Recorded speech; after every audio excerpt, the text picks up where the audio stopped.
C'est pas forçant. C'est l'onction qui le fait. C'est ça la bonne nouvelle. C'est pas toi. C'est la puissance qui est sur toi. Tu es revêtu de cette puissance, puis ça descend jusqu'en bas de ta robe, jusqu'en bas de tes pantalons.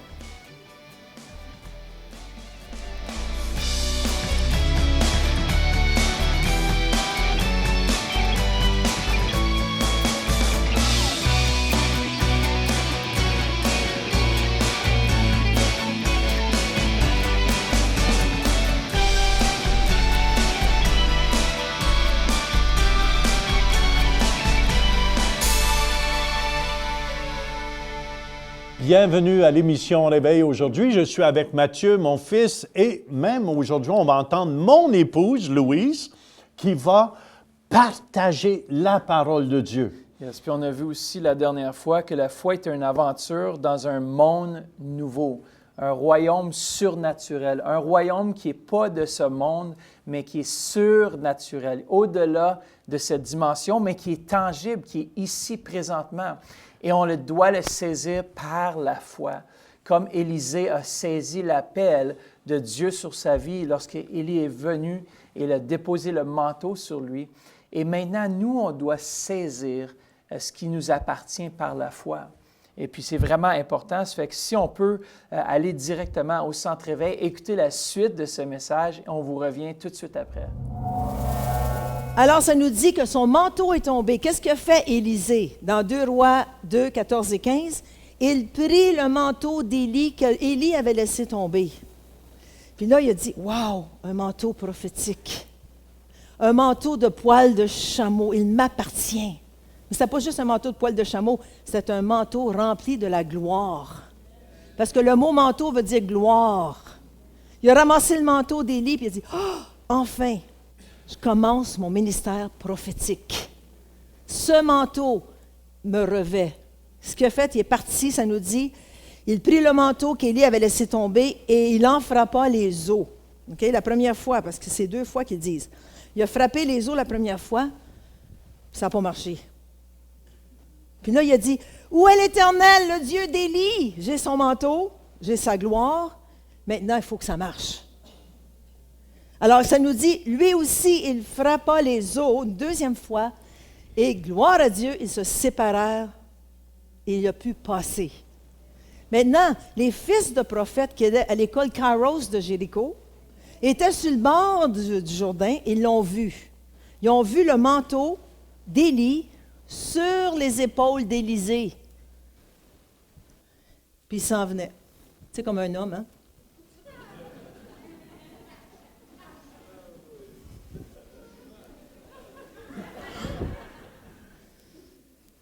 Regardez-moi pas, non. Il y avait le manteau d'Élie sur lui, le manteau de puissance, le manteau de gloire. Et les fils des prophètes l'ont vu. Puis regardez ce qu'ils disent.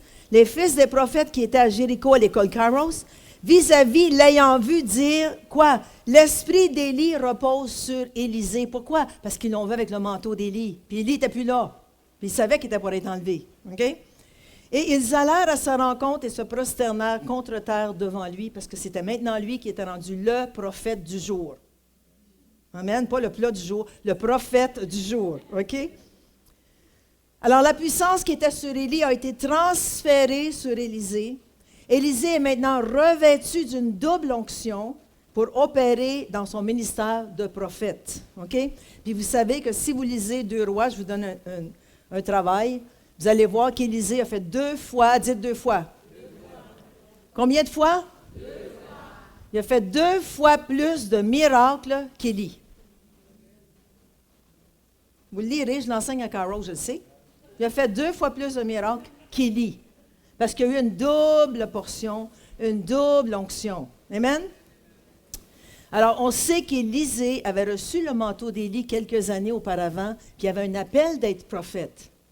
Mais qu'est-ce qu'Élisée a fait au début de son ministère? Il s'est mis au service d'Élie. Il avait l'appel d'être prophète, mais il s'est mis au service d'Élie quelques années auparavant. Ça nous dit qu'il même était reconnu comme celui qui versait de l'eau sur les mains d'Élie. Puis Élie, quand tu versais de l'eau sur les mains de quelqu'un, c'était l'esclave qui faisait ça. mais il n'a jamais lâché. Il a toujours été à côté de son maître. Il l'a toujours suivi. Il l'a vu faire les miracles. Mais ça commence dans le service. À l'Église, ça commence par le service. Oui, mais moi, j'aimerais ça prêcher. Attends une minute. On te donne un micro. Pourquoi? Parce que tu n'es pas prêt. Il faut que tu serves. Il faut que tu sois obéissant. Il faut que tu sois soumis à Dieu et à l'homme de Dieu. Oui, mais moi, je fais juste l'accueil. Fais l'accueil avec joie. Fais l'accueil avec puissance. Oh oui, mais moi, je suis dans le stationnement. Sers dans le stationnement. On a besoin dans le stationnement. Des femmes aussi. Mettez vos manteaux de fourrure. Servez dans le stationnement. Vous allez être bénis. Oh, je m'occupe juste des enfants. Occupe-toi des enfants, puis aime-les, ces petits-là. Oh, je fais le ménage. Fais le ménage avec joie. Place les chaises à l'église. Toutes des choses de service. On commence là. Ensuite, plus on mature, plus on grandit, on peut maintenant faire du ministère un peu plus sérieux. Comme prêcher la parole de Dieu à l'école du dimanche. Prêcher la parole de Dieu à la jeunesse. Si tu es capable de garder des adolescents intéressés pendant une demi-heure, tu as vaincu. Vrai ou faux, Jonathan? Tu sais, hein? Il faut les garder intéressés. Il faut que tu sautes, il faut que tu ajustes. Mais c'est l'onction. C'est l'onction. Ah, c'est l'onction de chanter dans la louange. Oh, tu gradues. Avant, tu chantais dans ta douche. Maintenant, tu chantes à l'église. Gloire à Dieu, mais il y a un commencement à tout. Il y a un service en tout. S'il faut que tu serves pour apporter des micros, apporte les micros. Un jour, tu vas pouvoir chanter dedans, puis ils vont dire « Wow, elle chante bien! Viens joindre la chorale. » Alléluia!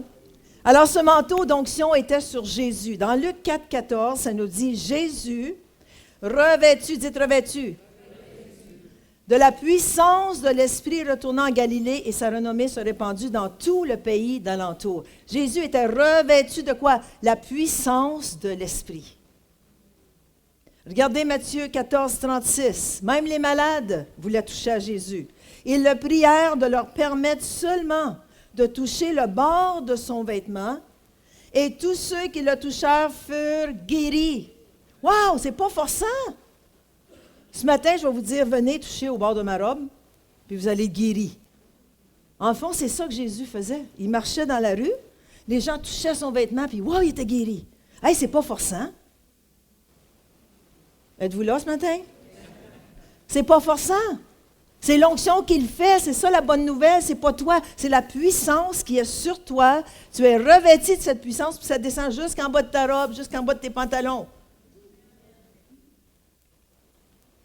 Ensuite, ça nous dit dans Matthieu 9, 21, la femme avec la perte de sang, car elle se disait en elle-même, si je puis seulement toucher son vêtement, je serai guérie.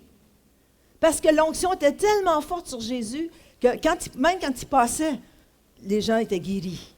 Quand Paul, son ombre, passait dans la rue, les gens étaient guéris par son ombre. Combien marchent dans la rue à Ottawa, puis votre ombre guérit le gars qui demande de l'argent? Quand vous serez rendu là, appelez-moi. Puis on va vous faire marcher ici à l'église. Mais c'est ce qui est arrivé, puis c'est ce qui est arrivé à Jérusalem. Alors, ce manteau est aussi sur chacun de nous. Dans Luc 24, 49, Jésus a dit, « Et voici, j'enverrai sur vous ce que mon Père a promis. Mais vous, restez dans la ville jusqu'à ce que vous soyez quoi? Vous soyez quoi? De la puissance d'en haut. » Est-ce que c'était juste pour les apôtres? Non, c'est pour chacun de nous. Combien veulent être revêtus ce matin? Vous n'êtes pas venus à l'église pour rien, vous allez ressortir revêtus de la puissance. Vous allez rencontrer un malade, ça va être plus fort que vous. Oh, il faut que j'impose les mains.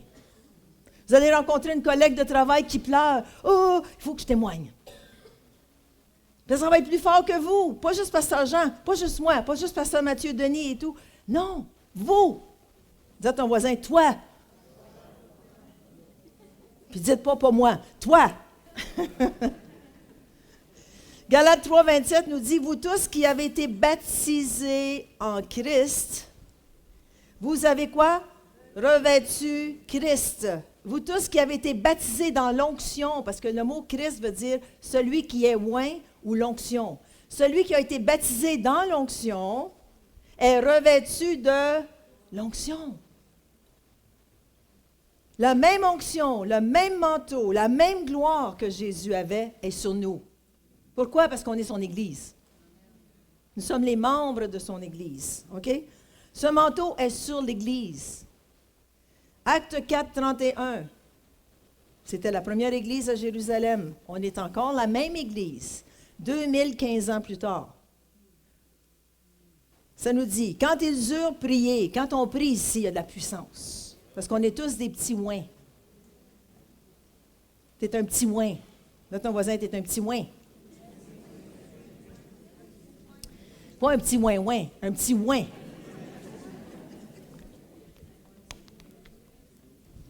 Je sais que vous avez le goût de dire ouin-ouin, mais c'est ouin. Okay?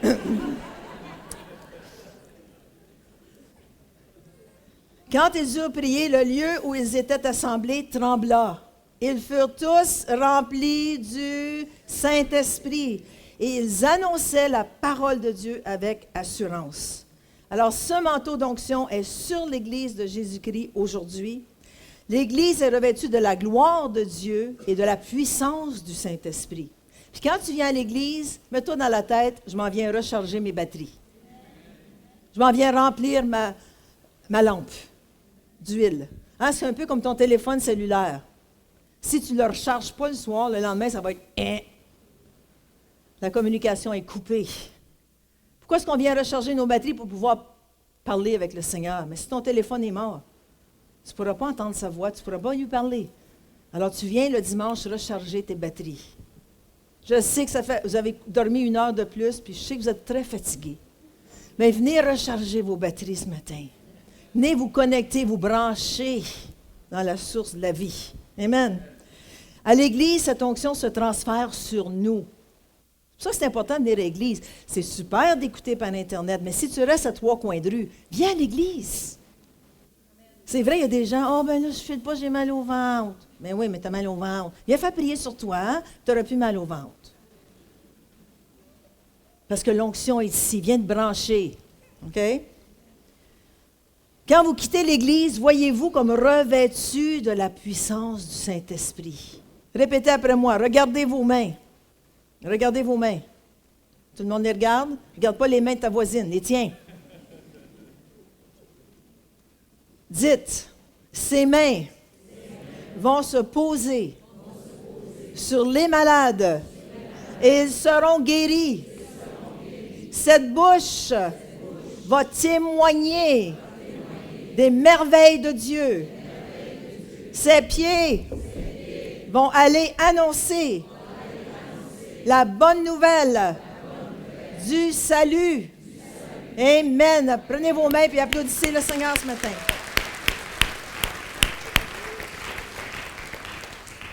Alors, il y a 3 choses importantes, puis je termine avec ça. Si on veut marcher dans le surnaturel. Numéro 1, se laisser renouveler à chaque jour. Voulez-vous marcher dans le surnaturel? Tu ne peux pas marcher dans le surnaturel si tu vis au niveau des vaches. Sur le plancher des vaches. Ou si tu vis ici, dans l'incrédulité, il faut que tu montes sur le palier de la foi. Puis il faut que tu renouvelles tes pensées. Ça nous dit dans 2 Corinthiens 4, 16. C'est pourquoi nous ne perdons pas courage. Puis je parle à tous ceux qui sont plus de 50 ans. Et même, c'est pas moi, là, c'est pour vous. Et même si notre homme ou notre femme extérieure se détruit, ou fane, ou ride, ou tombe, ou... La bonne nouvelle est ceci. Notre homme ou notre femme intérieure. Wouh! Yes! J'étais pour dire à ton voisin, même si tu vieillis, c'est pas grave. Non, non, dis pas ça.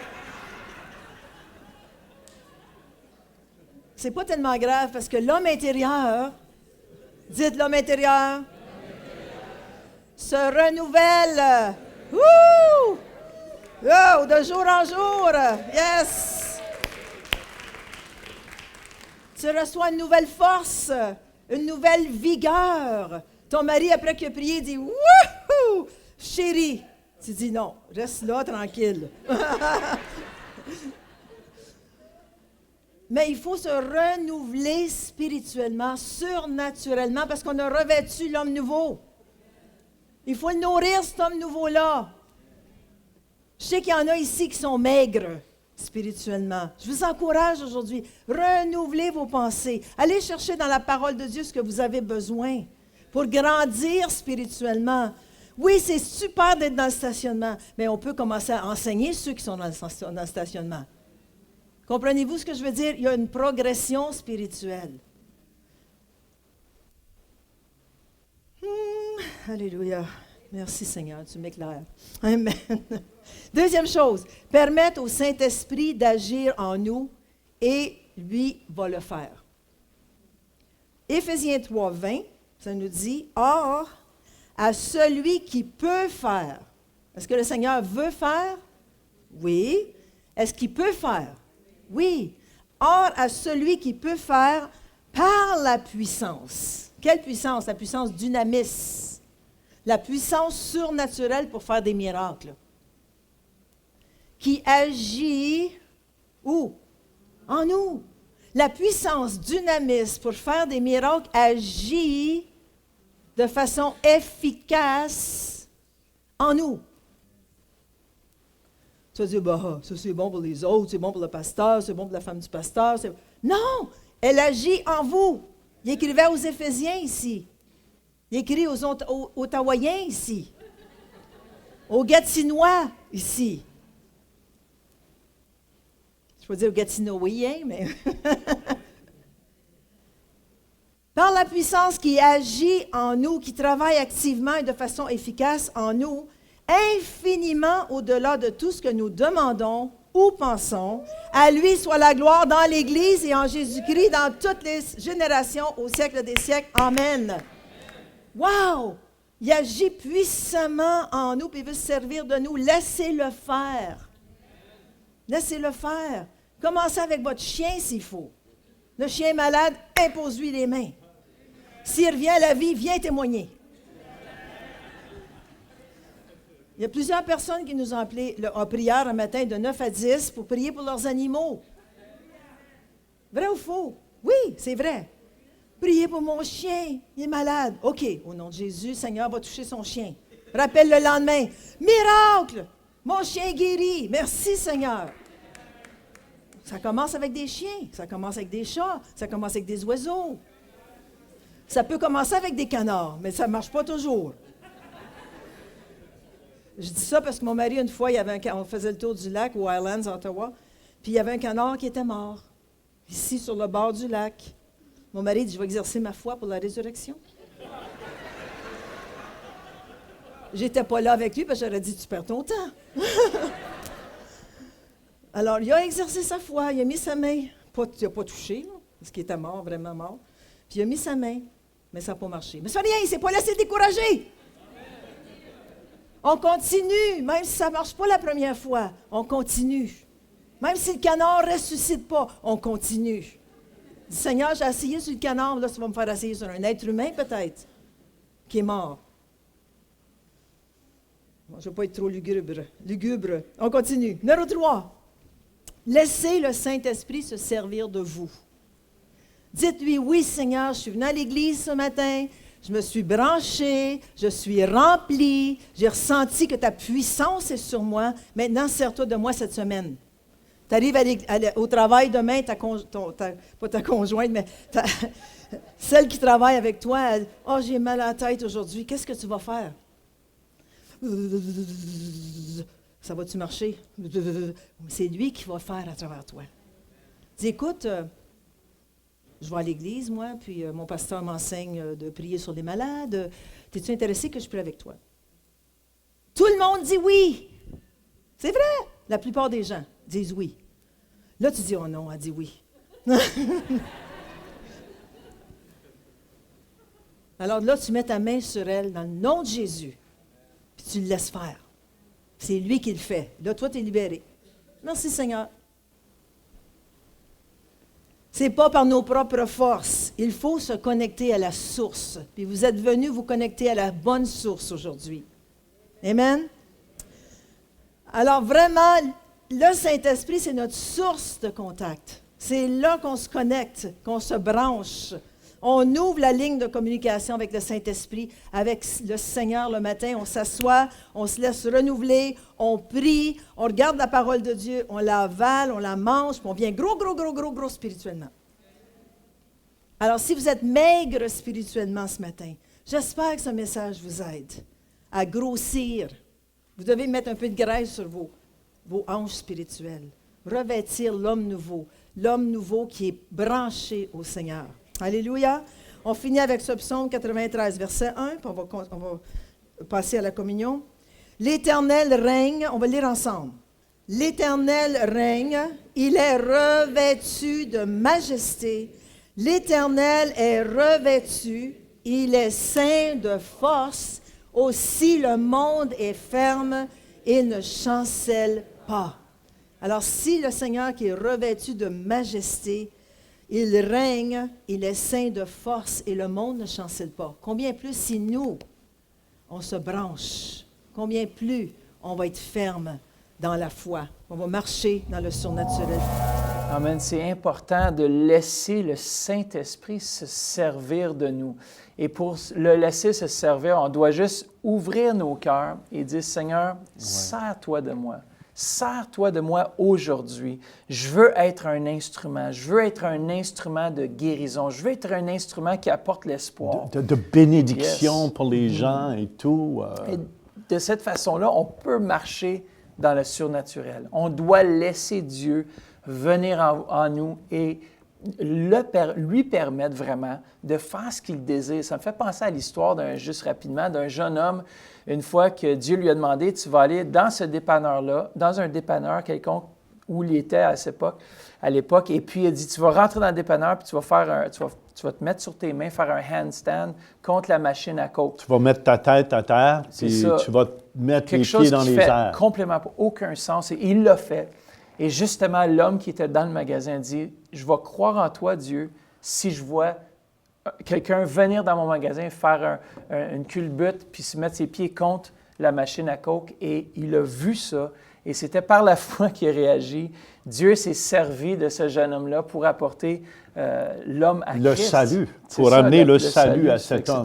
C'était toute une histoire incroyable de foi, vraiment. On parle de la foi, on parle de laisser Dieu agir, on parle de laisser le Saint-Esprit venir dans le monde dans lequel nous sommes parce qu'il veut agir, il veut se manifester.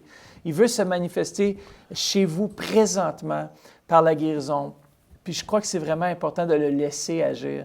Et puis juste avant qu'on puisse prier avec vous puis croire avec vous pour votre guérison, on va aller écouter rapidement ces témoignages de guérison. Allons-y présentement. Y a-t-il quelqu'un ici qui a des problèmes dans ses épaules? Lève-toi. Juste là. Seigneur, que toute tension, que toute mal dans ses épaules disparaisse au nom de Jésus. Bouge-les tes épaules. Hein? J'ai une douleur encore avec les deux épaules, mais pas à l'épaule. Tu n'as plus rien à l'épaule, hein? Ça fait longtemps que tu avais ça?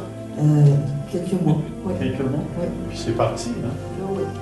Et mais le cou à ce temps? Oui, entre les deux épaules. Entre les deux épaules, le Père met ta main ici.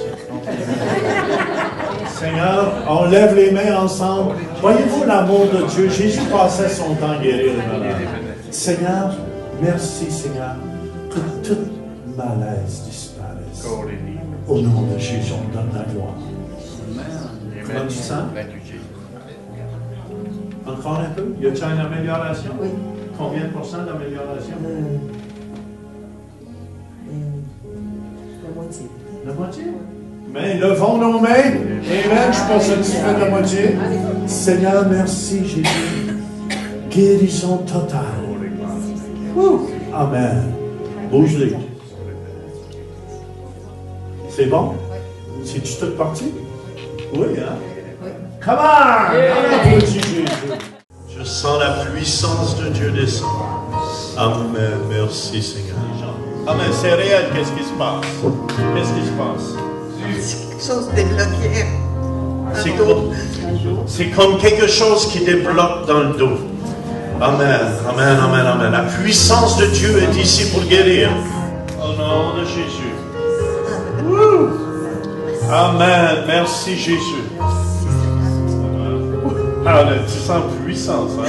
La puissance de Dieu est sur elle. Hein? Vraiment, tu sens ça descendre. Merci Jésus. Merci Seigneur. C'est drôle à dire. C'est comme la paix dans le dos. Je ne sais pas comment exprimer ça. C'est une paix. Oui, c'est. J'ai pas eu ça, ça fait très longtemps, là, quand même. C'est la paix dans le dos. Hein? Comment tu te sens là, dans ton dos? Ben, c'est comme si c'était dénoué, déstressé, moins raide, tout en douceur.